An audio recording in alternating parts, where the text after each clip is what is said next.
and welcome to another edition of The One Team We Agree On. I'm Jillian. And I'm Kyle. How are you doing today? As an Eagles fan who just got done watching the Eagles win in overtime, thank goodness Jake Elliott is just the man.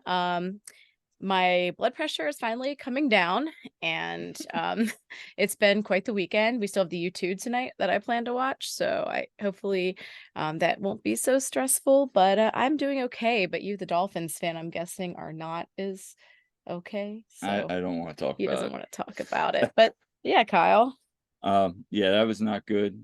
As Jim Curtin said, yeah, not good. So that's all I'm going with that. And they move on. It's only week 4. So, but hey, we got a lot to discuss today, and we have a guest on. Yes, we do. Our good friend, whom we've met at the Sons of Bang tailgates.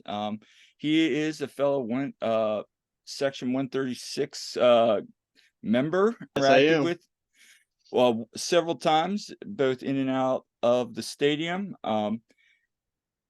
Volunteers at the Sons of Ben events, and a pro wrestling fan. Yes. Which every time I'm there, talk to him about pro wrestling, and all around great dude. So I'd like to welcome our guest, Rich Ransom. Rich, how you doing today? What's up, guys? I also was watching the Eagles today. I was actually worried it was going to go past 5 o'clock. Past 5, so I was about to say to you, hold on, this game's still going. You're fine. Push us back like 10 minutes. Yeah, no, absolutely. With me watching that too, there was no way we were going to record if that was still going. But thankfully, Yes. Jake Elliott took care of it. So now yeah. I'm looking for tickets for the the next home games actually against the Dolphins on Sunday night. So I know I want to go to that too. I'm debating to see what I can do for that one. I actually want to go to it as well. Yeah. Just to go see that game. I mean, yeah, they lost today, but I think it's going to be a great game regardless. Yeah, I know we have a swim meet that day earlier in Maryland, but hopefully we could get done in time. It's an 8:20 game, so yeah. Fingers crossed we can get something going on that. Yeah. So before we get started, what are we wearing today? This is the first time I've worn this. So I got in the stadium a few weeks ago the Live Breathe Football navy blue T-shirt that has the snake on the front and it has that design on the back. I'm not going to turn on and show it. That'll be awkward. But yeah, so I haven't gotten to wear this yet, but it's a really nice quality T-shirt and got my headband on, and I still have my Eagles earrings on. Go Birds, 4-0, baby. And I'm wearing the Love is Love from the Sons of Ben tailgate tie-dye. I haven't worn this in a while. I thought I'd rock this today. Yeah. Rich, what are you wearing? I'm wearing apparently the most controversial jersey this week. The Sons of Ben third jersey. So love it. This is the jersey I want to add to my collection. This is like one of my favorite jerseys. I found this jersey on eBay about 3-4 years ago. Never wore to a game. This is like literally the second time I've worn it. So I missed out on the original run in 2012, 13, 14. And then, of course, like everybody, like you said, it's the eBay search, find it. Found it on eBay, found my size, bought it, triple digits, which let's just say that. And wore it once for the last day for happy hour. And that what it was like the last final day of the Union happy hour we used to do. So it was like wear black is the last one.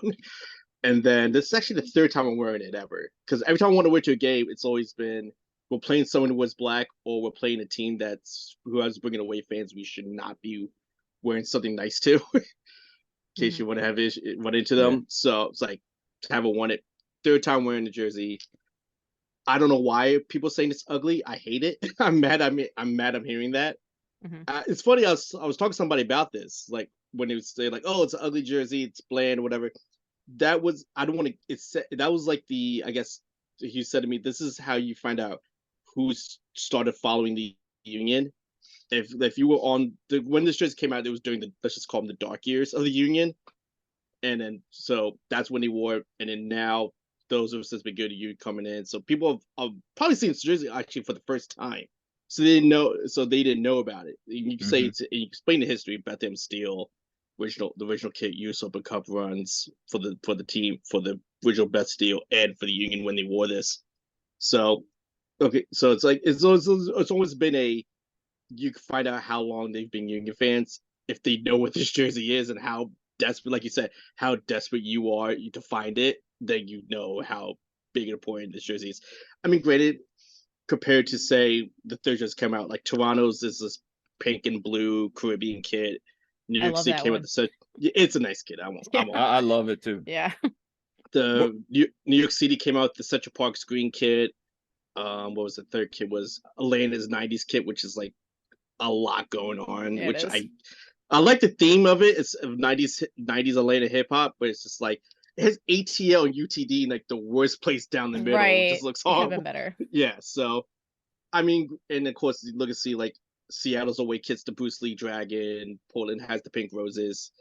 The Union's away kits. It's not the Lightning kit. It's the shit's camo kit. It's a camo kit. Let's be honest, but Right. it's a so. And we see third kit Union best one ever. Steals. This is it. It doesn't look like anything, but it's like, dude, you got to know the moment for this kit came out how important this was. Yeah. So yeah. All right. Yeah, it was definitely a hot topic this week. It and was. various it was. things on social media and on podcasts and things. And you know, yeah. There was a lot of hot takes on Yeah, there that. was. There was some where I was like, really? Like, Yeah. you don't know anything about this kit. And then they brought in the Lightning Blue kit. I'm like, that's like another classic, Yeah. Union kit too. And it's like, all right, yeah. Like I could tell some of you have not seen the gold kit and it shows. Right. Yeah. So anyway, before we get started, make sure to like, subscribe, and follow us. And please interact. We love hearing from you always. We're on Twitter at TOTWAG, Facebook and Instagram at the One Team We Agree On, and then on Apple, Spotify, Google, and on YouTube as well. So please like and share. Rich, let's get into it. How'd you become a fan of the Philadelphia Union? Soccer fan first,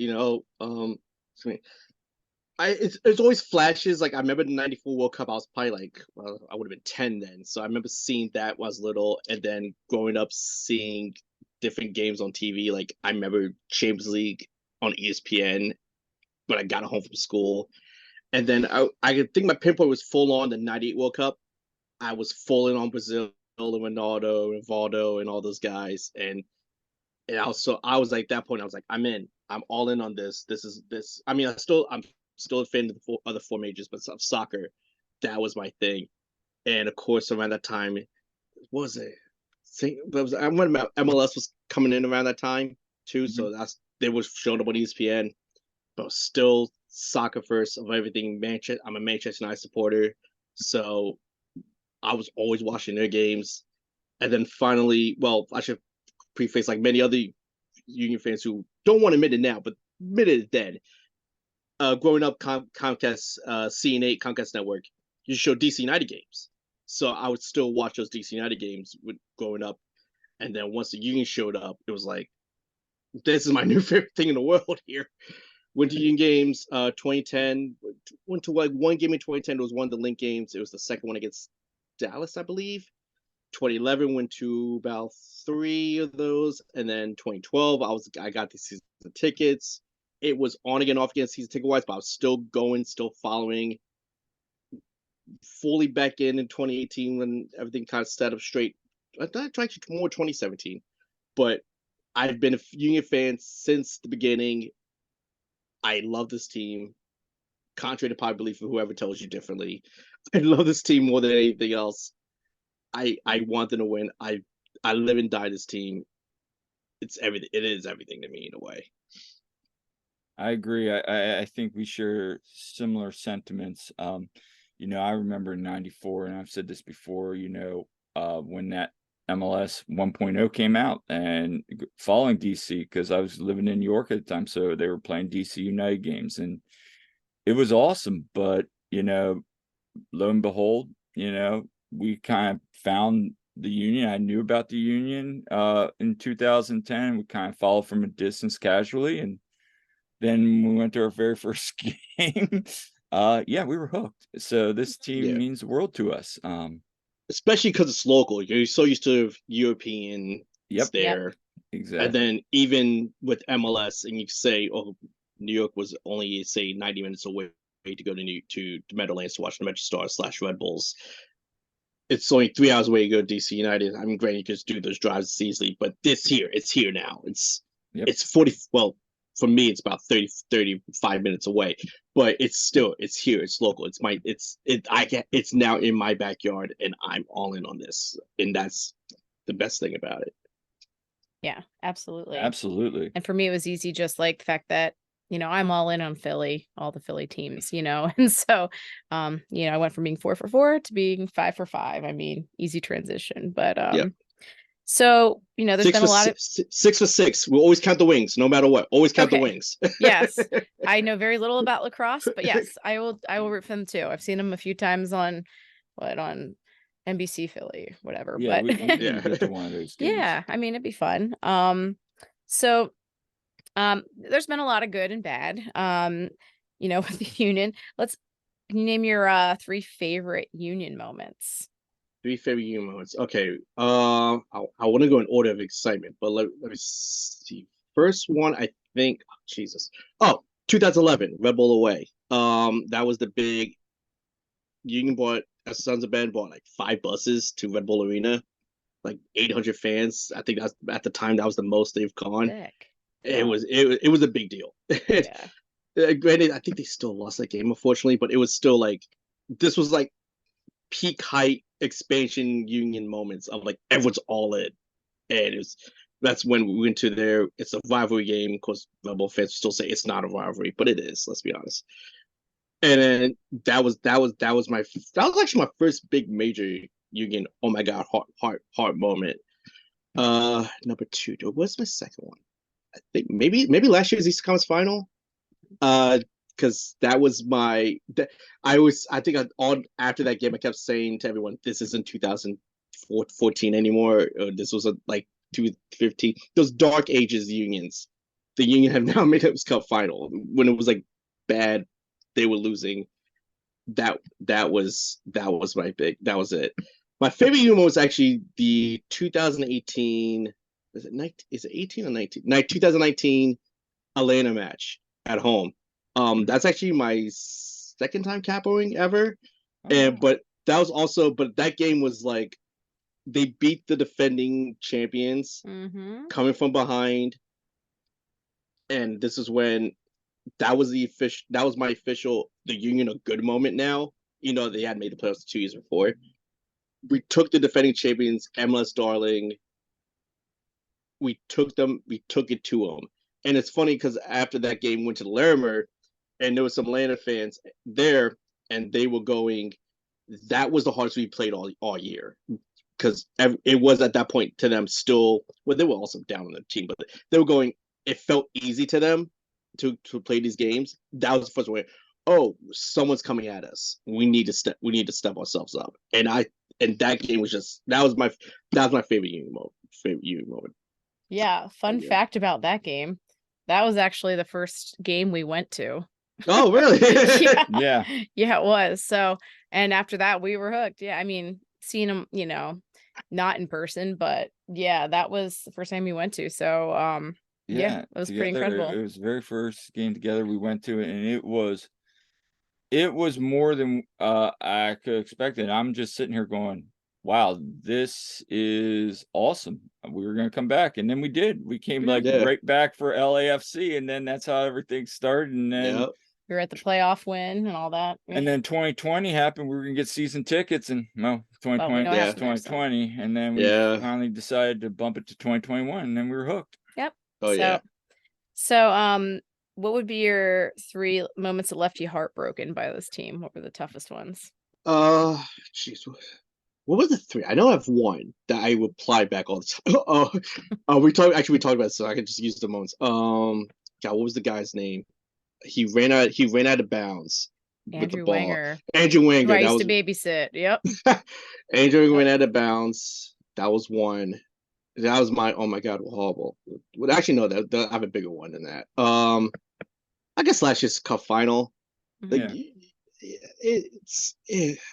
they could have won that one. I think they could have won that one. LA turned it up. You give at least some sort of credit for that one, but it was like they were that close. Mine is the David Villa goal. My number one though is the David Villa goal from halfway on national TV. They at home, Villa chips it 55 yards over Andre Blake. I think that was like 2018, maybe. Mhm. And even though there was a slide going for a while, that was my we're never coming out of this moment.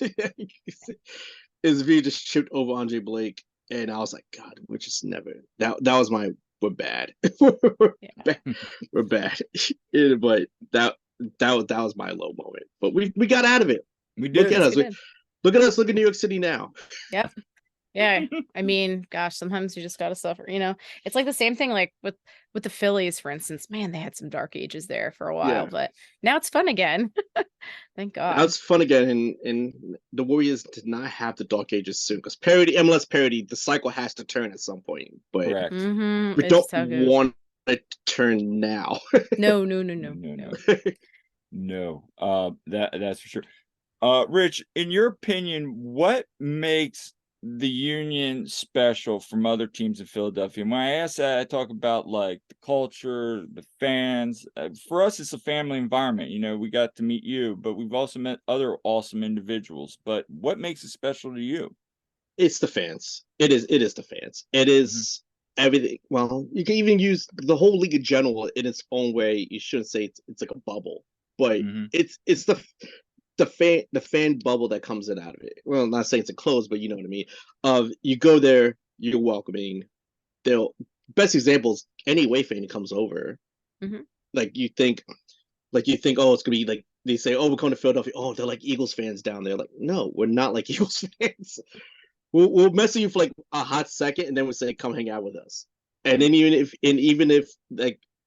you're not coming over, he's like, I'm a Union fan. I want to just hang with the Sons of Ben, KSU, whoever supporter group. Just come over and hang out. We're open to you hanging out with us. Just you have to come over and say hi first. We'll say hi to Right? you. Mhm. I'm tired of being like, no one talked to me. Did you talk to anyone else? Like, Right. but you come over and say hi. Like, we literally just, I think you guys walked over to me, and I said, hey, what's up? How you doing? And I walked over to basically Jeff Mitchell. I walked over to this guy. I walked over to this person. They talk to you. They get you out of your shell. They you find the common ground. That is this team, and you find common ground in other stuff. It's a great. It is the fan culture. It is. It was what makes this team great. And then you see the team on the field that just trumpets everything else. Right. Yeah. How do you think the Union can continue to grow within the city of Philadelphia? And I'm not just talking about winning, because we know winning trumps everything. You know, if team's hot, people are going to follow. What do you think? How else can the Union grab this city's attention? And I think you know what I mean. I'm talking about the people that don't like MLS, but will follow the Premier League and all those other people. But even just also the casual soccer person, somebody's never been. Well, it's time to make some people mad with my message here. Uh, Okay, we got to move to the link. I'm sorry to say, we got to move to the link. I'm still seeing people going, Chester's too far. I'm still seeing people going, actually, people go, I'm afraid to go to Chester. Which is dumb, even worse to say. right. There's no translation to Chester. Winning is number one. If you win, people will come. That's number one. You're gonna have to go to the link at some point. Granted, like I said, there's a circle of the parity of how the MLS works. Right now, an 18,500 seat stadium, which I normally run to 1,900, is too small. And I guess we can expand, Right. but and that's true. We can expand. We can build the decks on top of the big size. We can do that. And of course, the worry is if we same with the expansion of this chest of Subaru Park. I still call PPL for goodness sakes. of Subaru Park, and if we go to Link, we start losing. We drop fans. I understand, but moving to the Link, you'll get more people to simply say, because a lot of what MLS is now, as much as it's trying to track soccer fans, it's just trying to track people in general. It's easy to just simply say, hey, the soccer where? Lincoln Financial Field. Oh, we'll go there. Train, parking. I know to get there because that's where the lot is. That's where to go. I know that, and understand. Yes, the fan base is a little still too small. it's funny that I think the running joke of Flyers fans is always you can fit the entire Flyers fan base at Wells Fargo on a Wednesday night against the Penguins. Mhm. I I'm gonna make some people mad, but says I think that's the Union still a little bit, Mhm. but I think moving to the link is at least a good idea option. It's not may not be the best, but to grow the team with it, yes, you have to win. 99.9% of it is winning. I said Right. those dark ages. I'm sure you read stuff about strife and the Sons of Man fan base or whatever. It was a lot of it was because those dark ages, the team brought nothing to cheer for. And so it's 100%. I 100% agree to that. Once we're winning now, once it's going now, I have people who come to me at work. Oh, yo, Saka, I've heard about this Union thing. Where do I go? You gotta go to Chester. How do I get there? Oh, this you gotta take 205 and then 95 and this and that. It's just no. Just go to the link. It's there. I'm a proponent of it. I know a lot of people aren't. I think it is. I'm not saying it's a silver bullet, but I think it's a good number one-ish idea of what could grow the Union, fan base wise. And again, there's no that, and that's why I love asking that question, because you get so many different answers. Mhm. And this is the first time I've actually heard it. I mean, I've heard people talk about it, on social media, but do you think it's just something maybe getting the Union, like, let's say not necessarily linked, but getting like a stadium built there in that complex, like you said, so it's kind of just they're Well, centrally located. well, Union people remember fans will remember who I shouldn't call them day one. It sounds like gatekeeping, but Yeah.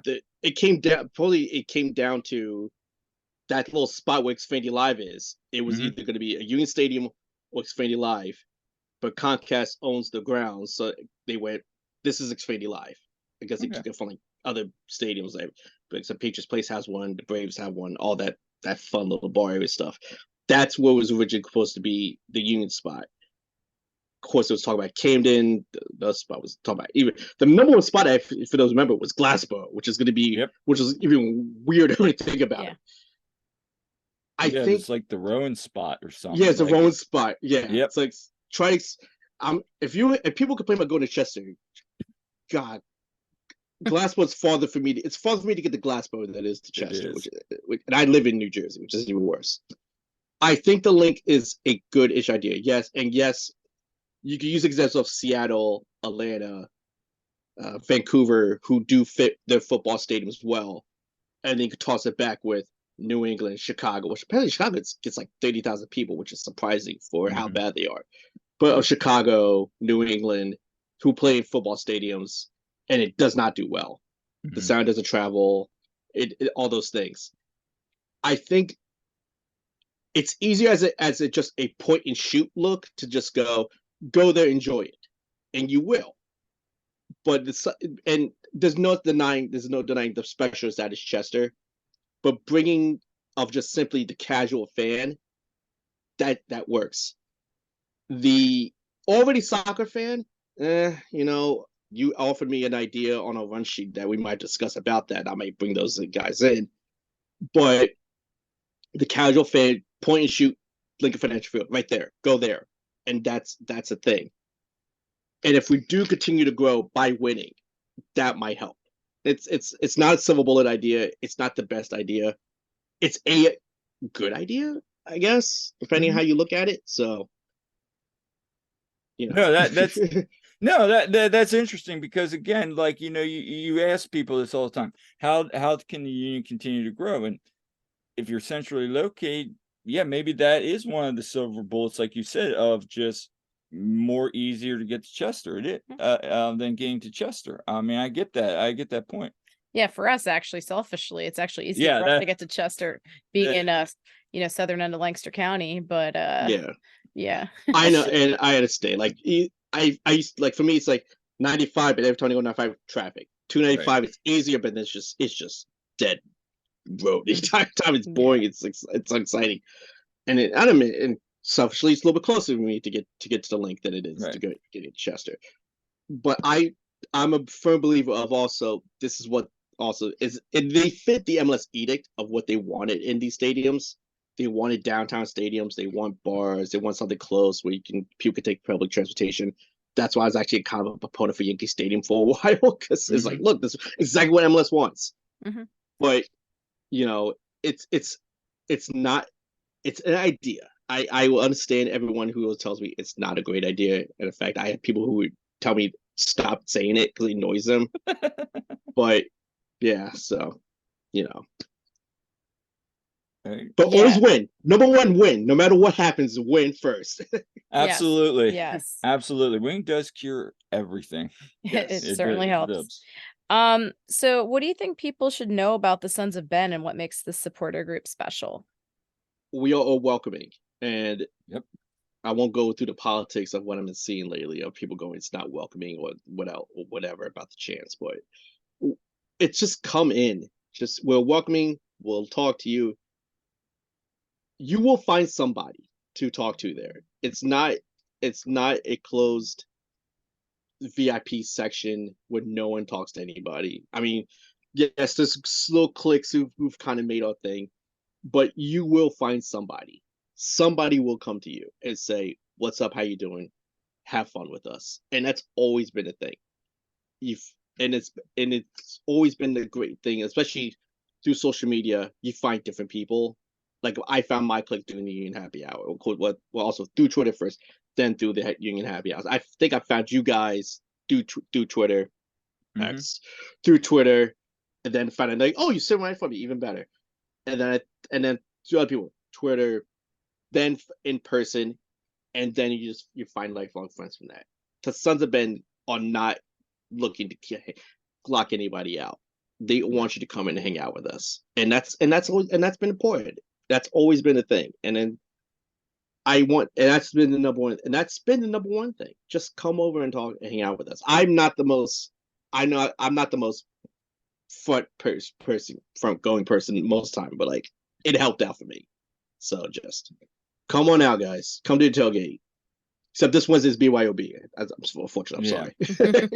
It is. But even those are fun because I find like those, it's just like people are hanging out and just chatting and it's real laid back.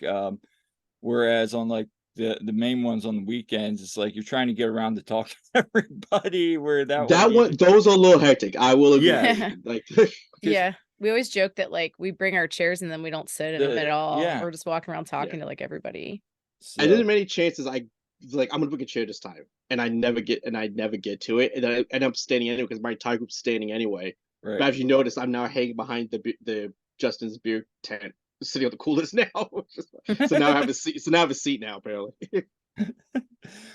So I want to ask you this because you and I talked about this at a game this year. I believe it was CCL. It was right after one of the games or shortly after that. I think it was LAFC during that first leg of that.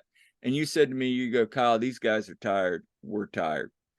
Some people are going to say 2023 hasn't gone as planned. Personally, I still say there's time. We'll see how it all plays out at the end. But in your opinion, what do you think about this season? A, is it too long? B, what do you think about the team's performance? I mean, and C, where do they go from here? It's in a way of all the above. Right. I kind of felt beginning of the year, my worry was Jim Kern's tactics may have been figured out. I was worried about that. Like, I think the LAFC CCL match, I kind of was worried, like, oh my God, Jim has ran out of ideas. I was worried about that part for a second because he looked lost. They zoomed on his face, and Jim had that blank look at his face. I was like, oh my God, Jim's lost. Jim doesn't know what to do here. So I think it was that. Plus, also they were going through major game, and that was hurting them. And then now it's been major game. In amounts and intensity, these guys are not tired. Columbus, they showed it last night. They are tired, and they know they're tired, and you're making them continually play major games for seeding. They are tired. They are done. They have international break coming up, and unfortunately, 5 guys I think are going to that. So they're going to be tired again. Those guys, and those are the most important guys. they're going again. They're tired out. They've tired out. I'm not sold as much as I used to be on Jim being found out as it was once. Mhm. I think it's just everyone may have gotten better than them a little bit. That's because that could have been it. They're just tired. I forget which game it was, but they just look like they were like, we're just trying to get out of here. There was no sense of, I should say, they weren't trying to win, but they were like, we just gotta get to the break. I think it was the game before the last. I think it was the New York City game before they were going on international break. Oh yeah. Mm-hmm. It was the international or leagues, one of the two, and they were just like, we got to get out of here. We just need time. Yeah, it was the international break. They're going to Gold Cup, I think, of that. Yeah. We got to get out of here. We're tired. We want to rest. I think Jim said they were all going to be off for 2 days of practices. It didn't look great. I think they tied still that game, but they were just, we're tired from this. We're tired, and we got to play these. They were just gone, and now it's like, here they are. They're still tired. They went all the way to do the entire length Leagues Cup because their third place game was on the same day as the final. So they played the entire length of the Leagues Cup, and then I think only had 5 days off from that, and went to another Wednesday game. They're tired, and of course, what happens? They get another Wednesday game. And they have another Saturday game, and they're off for 2 weeks for the international break, and they have the 21st. They're fighting on the 21st. But I think playoffs are going to be 10 days right after that. Mm-hmm. They're exhausted. They are. They're just simply straight up exhausted. Yeah. So they're looking for breaks. I think for them, we just gotta get out of here. Again, it's back to, we just have to get out of here. And of course, coming up is like, hey, by the way, these next 2 games are for playoff seeding for home games. So get have fun with those.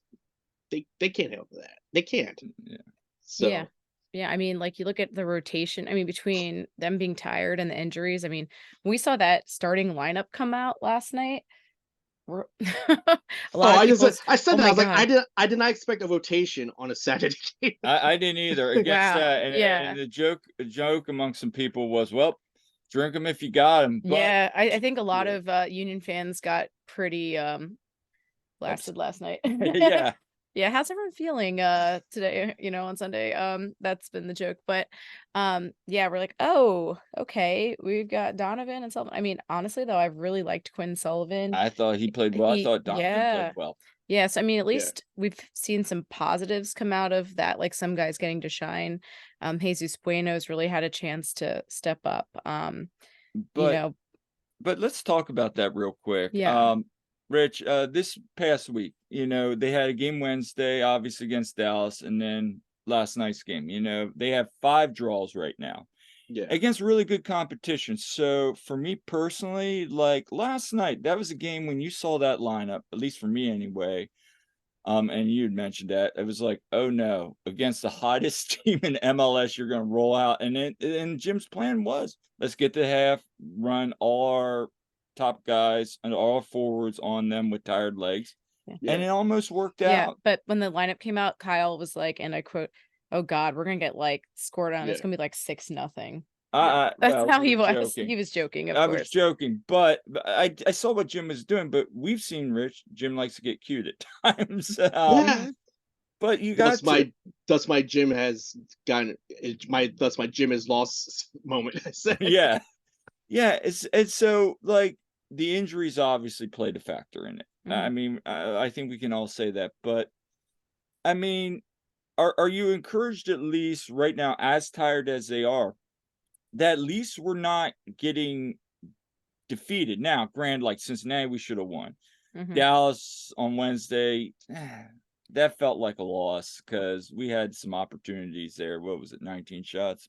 And we could have won last night, but again, also Andre Blake saved our butts like so many times. It could have gone the other way very easily. That was a game. I believe. Oh, sorry. Go ahead. Go ahead. I believe in the World Cup qualifying theory. Win at home, draw on the road. Right. Always get points no matter what. Always get points.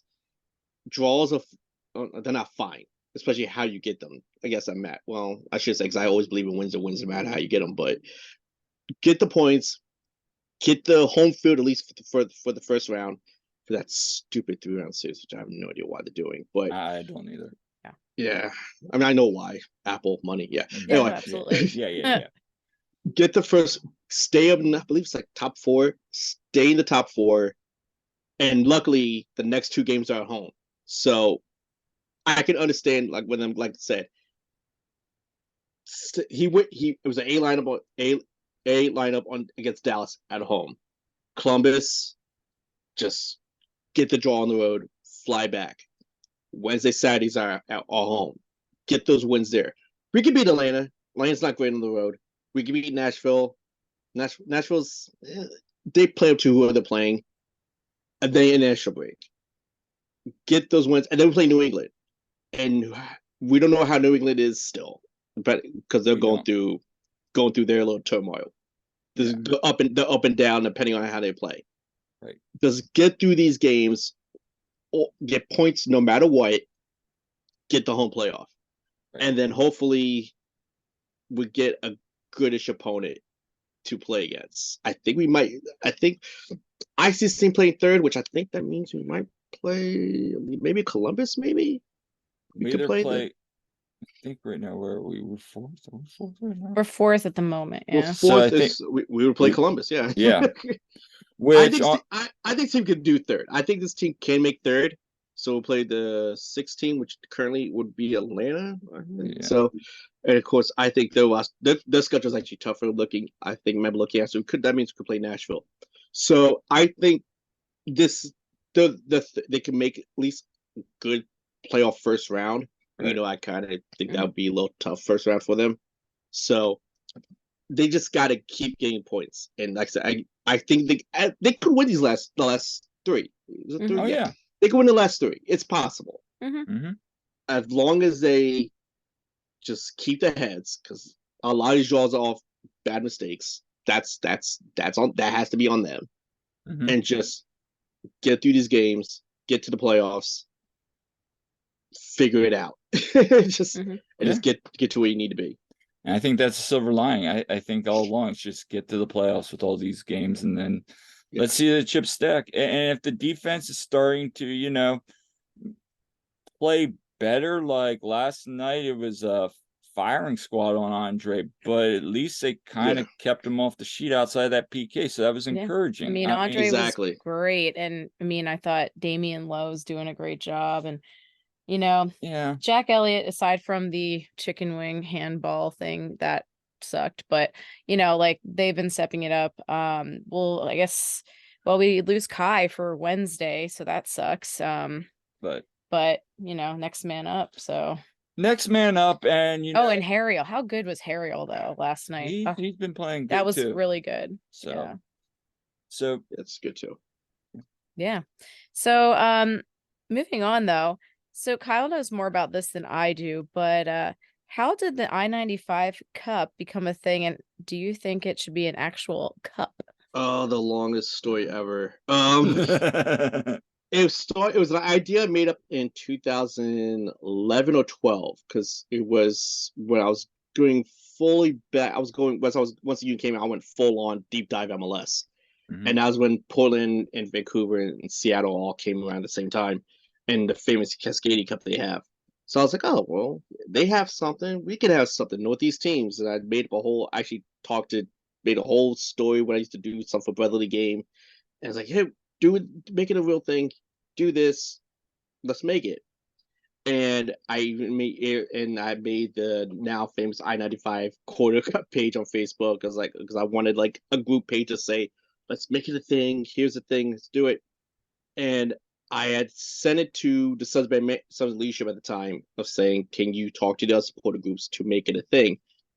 And a lot of the quick story was of why it's not a real thing was because the other members of the other supporter groups of Red Bull, New York City, DC, not kind of New England has New England supporters who have been in it all way. They've always been on it. In fact, they still ask me, why isn't it still a thing? But New York, DC, and both New York teams and DC have said union's not a rival. Why would we have a rivalry with you guys? Like, I remember one story at the last time I actually kept trying for about a couple years, and in fact, the last time I finally got it in depth from Sons of Band president at the time, Kenny Hansen, rest in peace, Kenny. He said, I tried to get an ISC. I'll tell you straight up, New England in, always in. Red Bull would tell Red Bull, they say Union's not a rival, but if DC's in, we're in. DC will go, but New England's not a rival. But if these teams in, we're in. New York City will go, well, DC and Union are not a rival. We don't care, so we don't want to be part of it. So it never got past that point. They can't have a real thing if not everyone's involved. Funny enough, I did post it as a there's a little petty shot on Twitter. When they announced they showed the trophy for the two New York Derbies, that Statue of Liberty trophy. I pretty much said, this is why, for those who ask why there's no I-95 Cup's not a real thing. It's like they said they'd rather do it themselves. So even though I do have New York fans who tell me, Red Bull supporters who tell me, we don't know where their Atlantic Cup is with DC United. Like the Atlantic Cup is apparently in some team storage, I'm told, somewhere. So wow, they rather care about that thing, that trophy, than this I-95 thing that could do a whole bigger idea. I always kept the score anyway because I just was like, just keep score anyway, see what happens, and I just kept keeping the score, and it normally was whoever was just doing better that year would win it. Unions won it. I've had over the years, everyone's won it. The two main questions I always get still are, one, why isn't it a real thing? I just explained it. And two is, why isn't Miami in it? Like Miami's on 95. I go, so on that same Facebook page, I did do a vote. I said, okay, look, it's not. So here's the option: bring Miami in, or keep it as is, and we change the names. I actually looked at it the other day because you guys talked about what we discussed about. I found the vote thing, and a lot of the answers were C, keep it as is, keep the name, keep the coded things, and of course the other answer was it doesn't matter, it's not a real thing. So it's I kept score. I might slowly move away from it because it's like, look, I think it's not a real thing. Why am I keeping a score? Yeah. But that's why. Go ahead. I'm sorry. No, good. Yeah, I keep it up to you. My bad. So that's why it's a thing. I know people now. It's always been, it's a thing. They see someone, I guess, retweets it, then someone else retweets it, and then so it's always when someone wins something, and they will go. I say, this team's now won it. Go like last year, New England won. We got another trophy along with a shield, or New York City. Well, we won this, and then so of course, but that's kind of what it is. It's just a Northeast little comp tournament I made up, and it's not a real thing apparently. And it's a great story, and I do think that's one thing MLS needs more is like these regional like fun supporter trophies. I think that could bring again more passion to some of these rivalries. Like even like you said, when we play New England, like we're playing for the I-95 Cup. Yeah, maybe it's not a true team rivalry, but still it adds a fun element to it. Fun element. That's something to talk about. It's always fun now. Fun when I do talk to people. Like the most fun has actually been what did make the trophy. It always ends up being just some traffic cone. It comes back down to some traffic cones. Whenever I see a picture of traffic cone, I take a picture and send it and post like, here's an I-95 Cup trophy on this highway here. So I do. And it's been that, and it could be a real thing. I think back then the union may not have the cachet it has now. Like I talked to much nicer leadership members of the different groups. They could probably be more into it. I don't think they will be, but according to some, still not a rivalry. I know Rebel fans still say the Union are not their rivals, but yet they bring 3 busloads to our stadium every game. So I don't know. So, but exactly, it's just a thing idea popped up, and it's still a little fun to kind of keep score. So we won it with. I tried to wait till the end, but I had it down. So okay, Union won it this year. The Union did win it with about 3 games left of the I-95 games to go. I think famously 2020, it came down to New England and DC on the final game day. Not the Union, New England, on the final game day to who would win it. I think New England won it last year. I do remember this. Last year, New England won it. Some of the people were actually DMing me going, "Where's the trophy? How do we get the trophy for this? How do we?" I was like, "It's not real. It's not a Is real that a real trophy. thing? If you want it real, here's ask these people, and we'll make it a thing. Like I can get you a cone and FedEx it to you, I guess, if you want it. It's not real." So. All right, now we're gonna get to the hard-hitting question. First off, let's talk pro rail real quick, because I first off, was Ted in your comments on Friday like clockwork? He was not. I'm making a in real life Twitter. I try to like I don't block people. I feel like it's not Twitter's not real life. So why would I bother blocking people? Yeah. But out of nowhere, like this past spring, some guy was talking about something about pro rail. Some guy named Scott. I blocked him too. Because whenever you post something, Ted just randomly went, "That's a fake account. That's Rich Ransom." I'm like, how? How is that me? It was out of nowhere. Oh God, I said his name too, so now he will be my mentions now. Anyway, because I have been known to go at him way for years. And like people bring up the famous Applebee's story, which is hilarious. If anyone has that, I happily send you those links. Where it's just basically Applebee's, the actual Applebee's restaurant, hates Ted and clowned him on Twitter. It's hilarious. There's a story. Yeah, I'll send those. Maybe I'll post a picture again on Facebook, on Twitter about it. But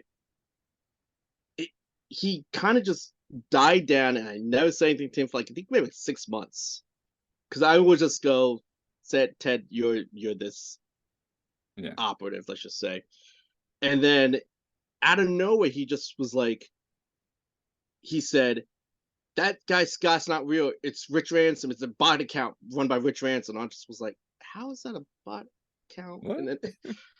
And then of course his minions got in my mentions, and I was like, "This isn't real. This is not real. What are we doing right now? Talk about this." So the crazy part was it was everyone you guys have met at tailgates was standing up for me, and he would just go, "They're not real. They're not real. They're bots. They're not real." I'm like, "There's pictures with them and me." And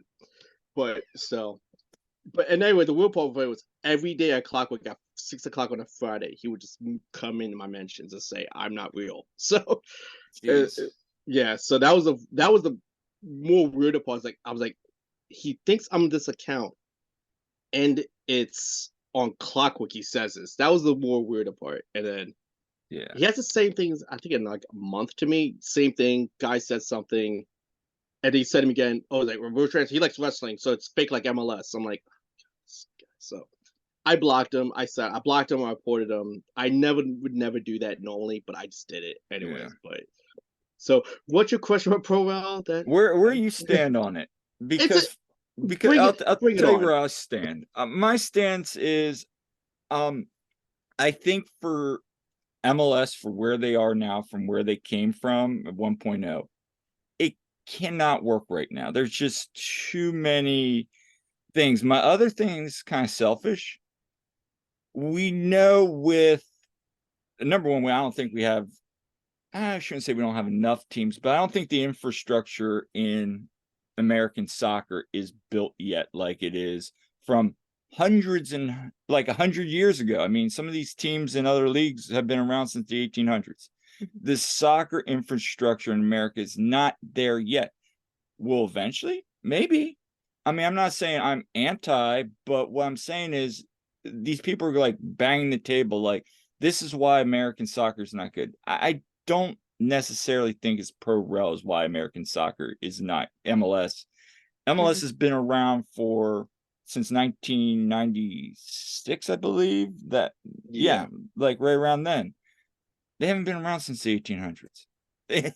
There's history there. There's things have worked and failed at those teams. American soccer plus football. We're going to compete against football. Is soccer ever in America going to beat football? Probably not. I always go off. Well, okay. For the record, for anyone all the people who care, Do I support promotion relegation in American soccer? Yes, I do. I do not think that I don't like. I will say, like you said, as of this moment, it cannot handle it.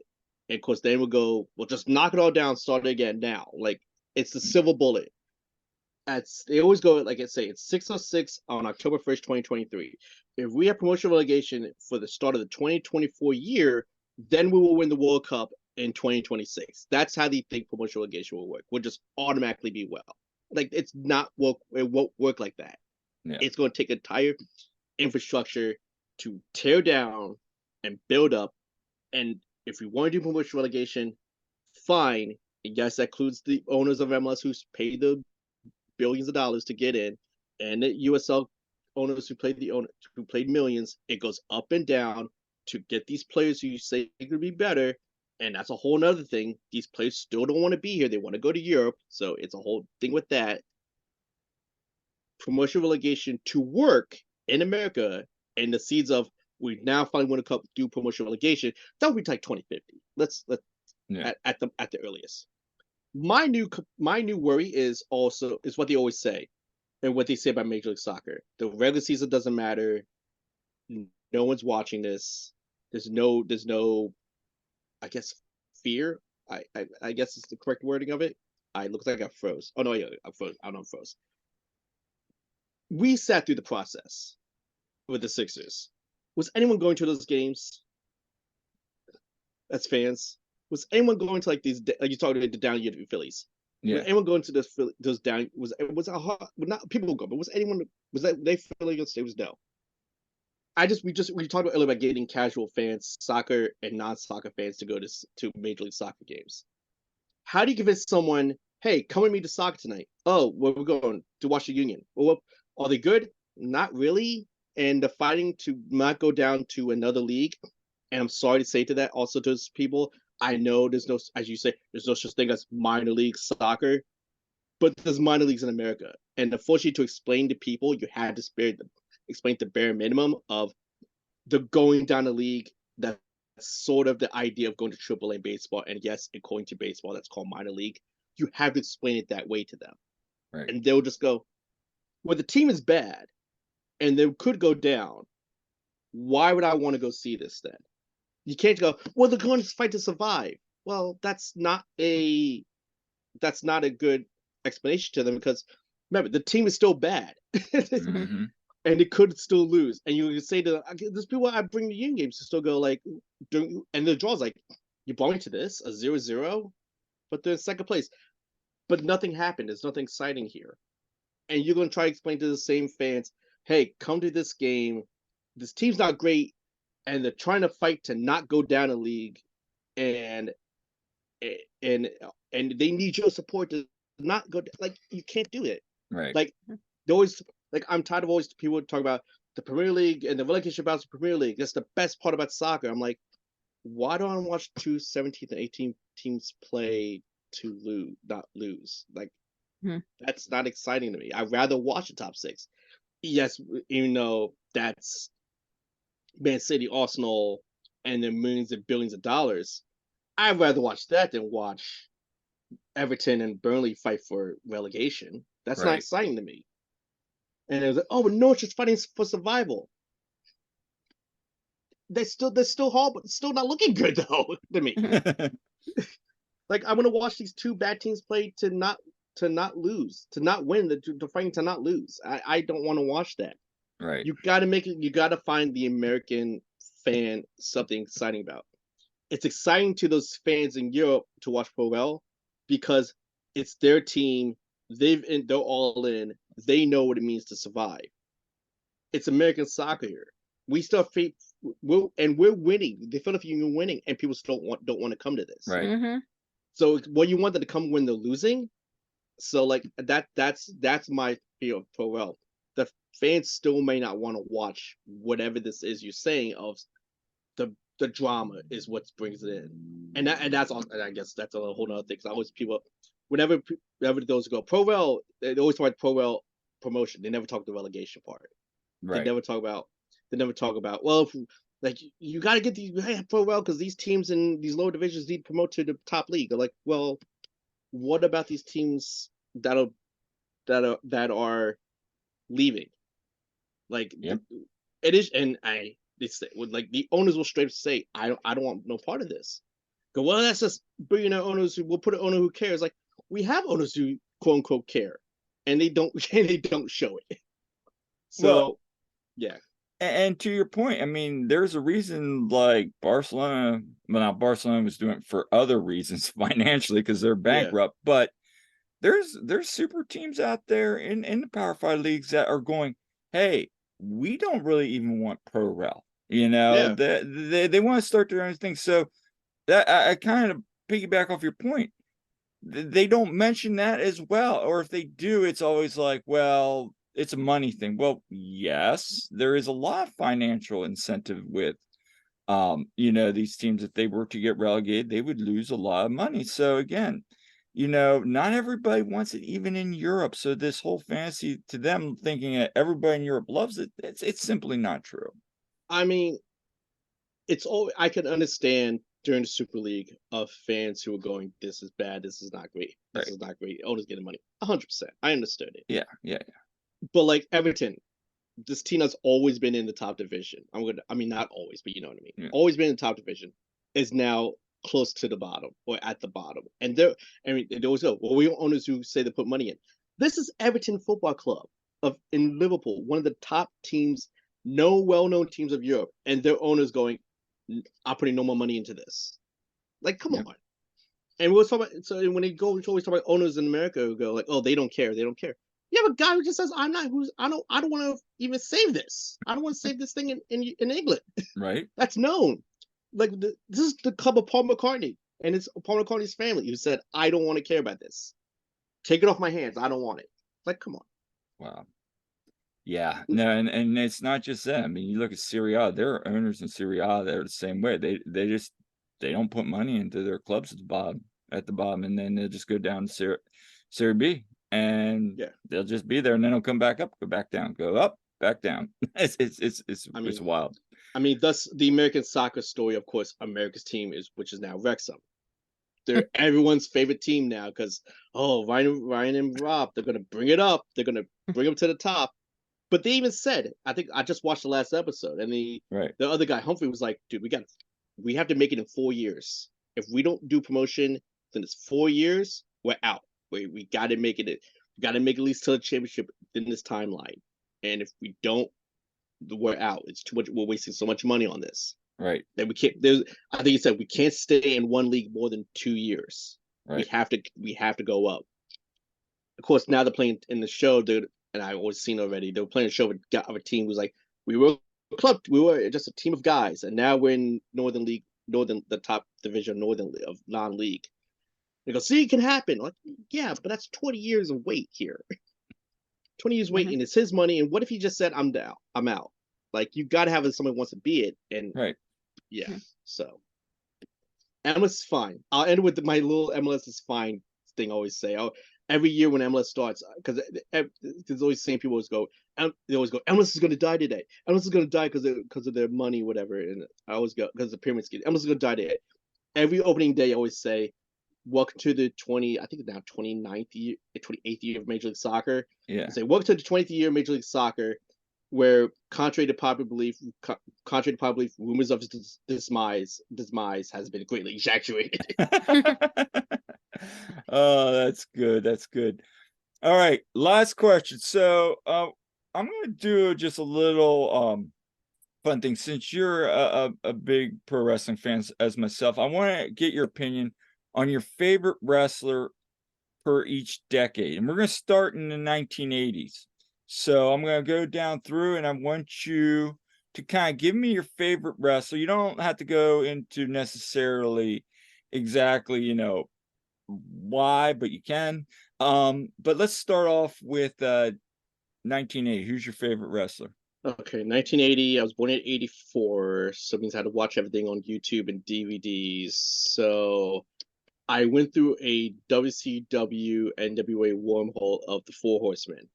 So it was a lot of Flair's matches and Arn Anderson promos. So I guess I'm throwing the Horseman as a group as my favorite wrestler from the 80s. That's fine. That's fine. I mean, you talk to Jim Cornette. Corny loves the Four Horsemen. Although, Yes. according to Cornette, Midnight Express were the greatest tag team of all time. Still, the greatest There's tag team. They had a match. It was Tully and Arn versus the Midnight Express, and Right. Arn was king. To me, Arn was the best promo in the NWA in the 80s. Oh yeah. He had one of those fiery Arn promos about the Midnight Express before the matches of telling them, do not come to us. We do not come to us with the Four Horsemen. And Arn just killed it. And then they ended up winning the Express, winning the match, I think, at Great American Bash, I think it was. So no, I think I growing up was a big Midnight Express fan, but I was even a bigger Rockers fan for whatever reason. And Demolition was my tag team. Like it was like Midnight Express, Rockers, and Demolition. Those were like my tag teams. But I guess individual wrestler, it's always going to be Hogan, just because like you know I was a kid growing up, and like he was larger than life, and it was cool. But if you ask me now, like 44-year-old me, Flair did more with less, because I mean WCW didn't have the money that WWE did, in my opinion, and you know Flair was the GOAT of the 80s. Yeah. I mean, I have no opinion on wrestling whatsoever, but I'm also 84, by the way. Yeah, there you go. 84, and all I remember hearing about was Hulk Hogan, and that's all I knew about wrestling when I was little then. And Hogan was the man then, but of course I'm also in the category of bleep Hulk Hogan now because of Hogan's issues. Just call him that. So as much as like technically Hogan was the best guy, I just kind of look at everything with like a glass eye now. Like right. All right. What about the 90s? 90s. I guess I'll put them in 2000s more. So I gotta go to 90s. I guess Shawn and Razor, probably. That was also then height of WWF, then the split of WCW and Nitro and Raw.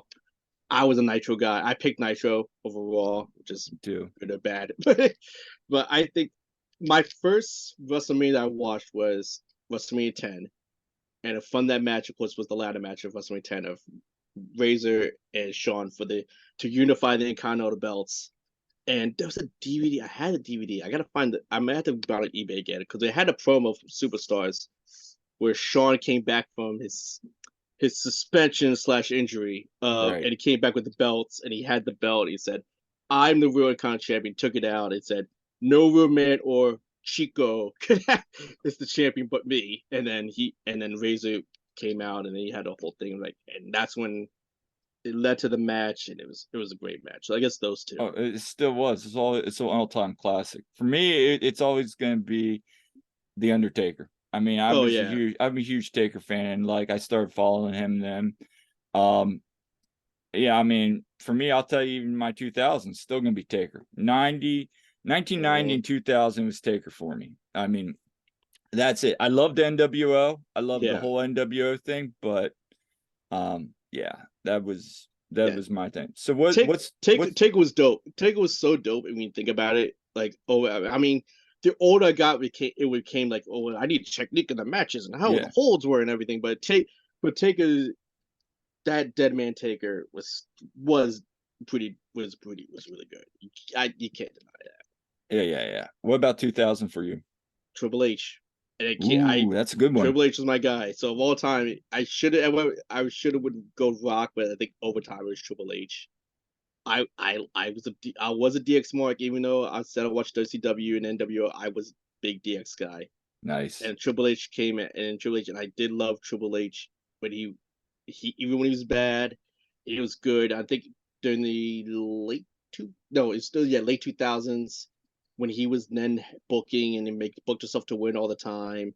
And it's funny. I think 2017. I think at that point he had not wrestled as much. He was now doing the gimmick of with the Authority. I'm the COO. He was COO. Yeah.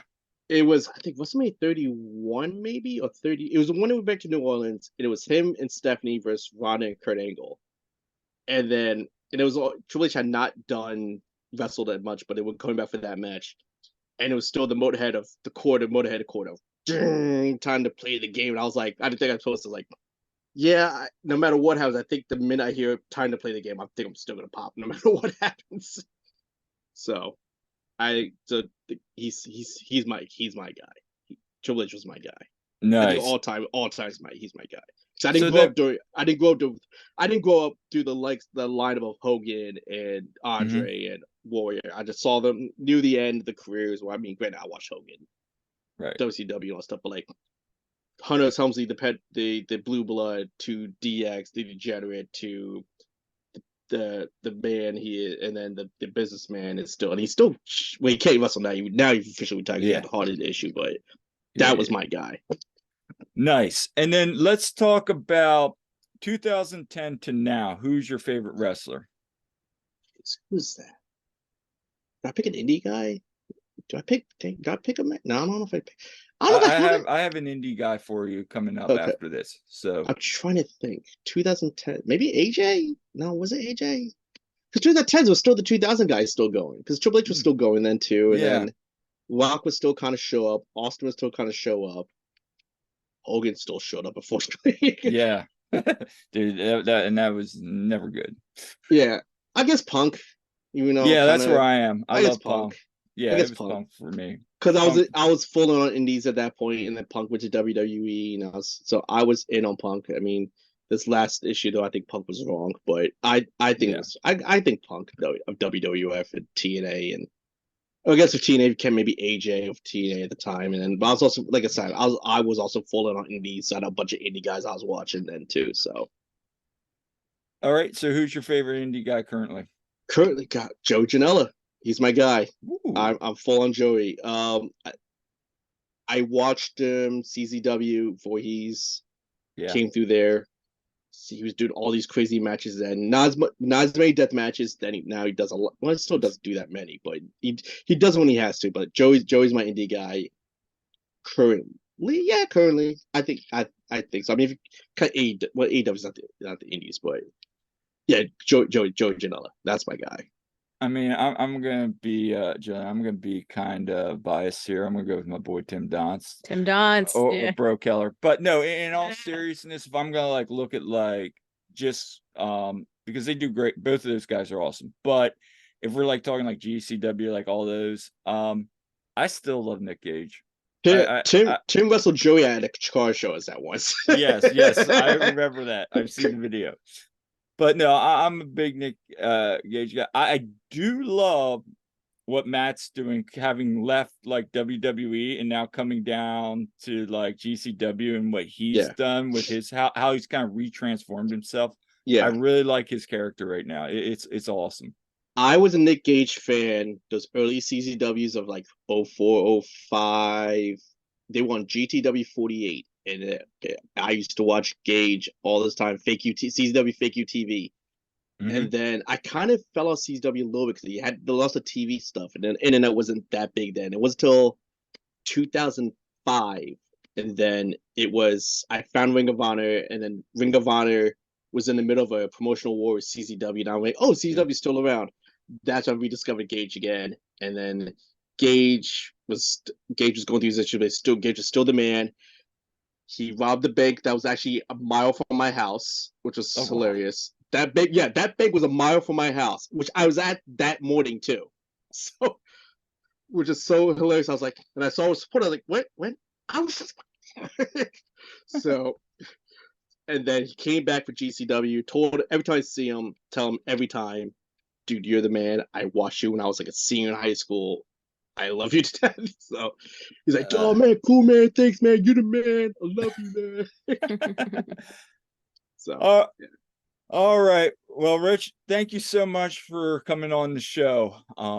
Really appreciate it. This was an awesome show. We had such a fun time talking with you. This might be your most controversial show ever. I talked about wrestling, Union moving to the link, and the Bethlehem Steel jersey, and Pro Rel. So, hey, like Eric Bischoff said, controversy creates cash. But yes, obviously we're not making any money off of this. But controversy is always a good thing. But anyway, that's all for today's episode of the One Team We Agree On. Yeah, and we actually have episode 50 coming up. Yes. Ooh, yeah, this was episode 49. I can't believe we're that far into it. So stay tuned for that, because we're trying to schedule somebody for that show, and we'll see if it hopefully that'll pan out. Hopefully it'll pan. By Zoe. and buys out. But yeah, we're trying to put something together for that. So stay tuned for that.